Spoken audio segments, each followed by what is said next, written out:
നമസ്കാരം. വയനാട്ടിലെ ചൂരൽമല മുണ്ടക്കൈ പ്രദേശങ്ങളിലുണ്ടായ ഉരുൾപൊട്ടലിൽ വീടുകൾ നഷ്ടപ്പെട്ട മുഴുവൻ കുടുംബങ്ങൾക്കും പുതിയ വീടുകൾ നിർമ്മിച്ചു നൽകാമെന്ന് the high range rural development society, അതായത് HRDS ഇന്ത്യ, സംസ്ഥാന സർക്കാരിനെ അറിയിച്ചിരുന്നു.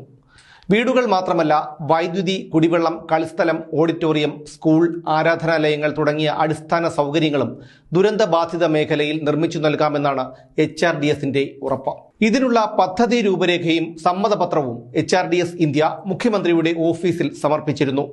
10 പൈസ പോലും സർക്കാരിന് ദുരിതബാധിത പ്രദേശത്തെ പുനരുദ്ധാരണത്തിനു വേണ്ടി ചെലവാക്കേണ്ടതില്ല എന്നുള്ളതാണ് എടുത്തു പറയേണ്ട കാര്യം.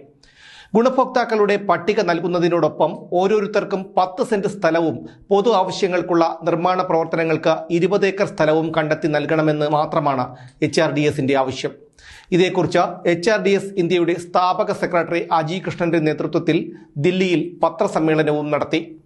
ദേശീയ മാധ്യമങ്ങളെല്ലാം ഇക്കാര്യം വളരെ പ്രാധാന്യത്തോടെ റിപ്പോർട്ട് ചെയ്തെങ്കിലും മലയാള മാധ്യമങ്ങളൊന്നും ഇക്കാര്യം അറിഞ്ഞ മട്ടില്ല.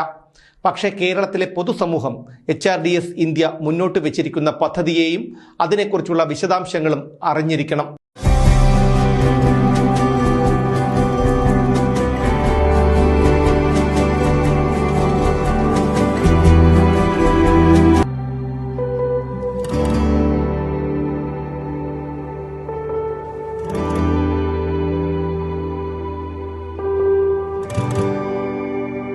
തങ്ങളുടെ പദ്ധതിയെക്കുറിച്ചുള്ള വിശദ വിവരങ്ങളോടൊപ്പം സമ്മതപത്രവും പദ്ധതിക്ക് അനുമതി തേടിക്കൊണ്ടുള്ള സന്ദേശവും ഇമെയിലായി മുഖ്യമന്ത്രിയുടെ ഓഫീസിലേക്ക് HRDS ഇന്ത്യ ഓഗസ്റ്റ് 3 തന്നെ അയച്ചിരുന്നു.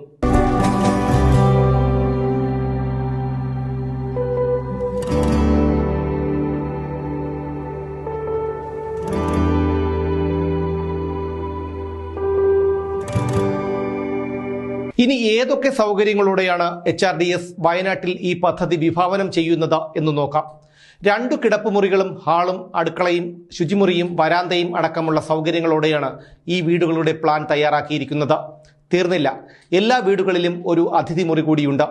ഈ അതിഥി മുറികൾക്ക് പുറത്തുനിന്നുള്ള വാതിലിലൂടെ പ്രവേശിക്കാവുന്ന ഈ അതിഥി മുറിയിൽ 2 കിടക്കകളും പാചകം ചെയ്യാനുള്ള സൗകര്യവും ബാത്റൂമും ഫ്രിഡ്ജും വരാന്തയും ഉണ്ടായിരിക്കും.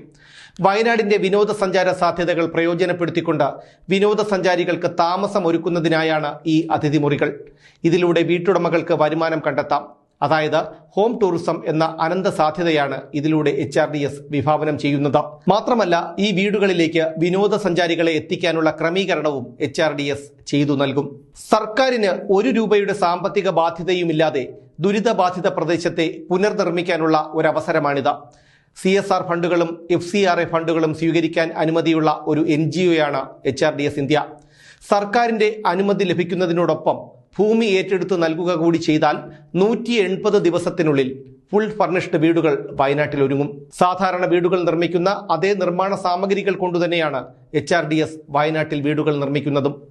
അട്ടപ്പാടിയിലെ ആദിവാസികൾക്ക് HRDS ഇന്ത്യ വീടുകൾ നിർമ്മിച്ചു നൽകിയിരുന്നു. സംസ്ഥാന സർക്കാരിന്റെ സ്ഥാപിത താൽപര്യങ്ങൾക്ക് വഴങ്ങാത്തതിന്റെ പേരിൽ സംസ്ഥാന സർക്കാരിന്റെ വേട്ടയാടലുകൾ നേരിട്ട HRDS ഇപ്പോൾ ഒഡീഷ സർക്കാരിന്റെ ക്ഷണമനുസരിച്ച് അവിടെ വീടുകൾ നിർമ്മിക്കുകയാണ്.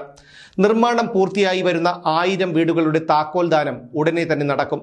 സർക്കാരിന് യാതൊരു സാമ്പത്തിക ബാധ്യതയും ഉണ്ടാക്കാത്ത ഒരു പദ്ധതി മുന്നോട്ട് വെച്ചിട്ട് പോലും സർക്കാർ അത് കണ്ടില്ലെന്ന മട്ടാണ്. മലയാളത്തിലെ ഒരു മാധ്യമങ്ങളും ഈ വാർത്ത റിപ്പോർട്ട് ചെയ്തിട്ടുമില്ല. പക്ഷേ ഇത് കേരളത്തിലെ പൊതുസമൂഹം അറിയണം. എന്തുകൊണ്ടാണ് മാധ്യമങ്ങളും സർക്കാരും ഇത് കണ്ടില്ല എന്ന് നടിക്കുന്നത് എന്നൊരു വലിയ ചോദ്യം നമ്മുടെ മുന്നിലുണ്ട്.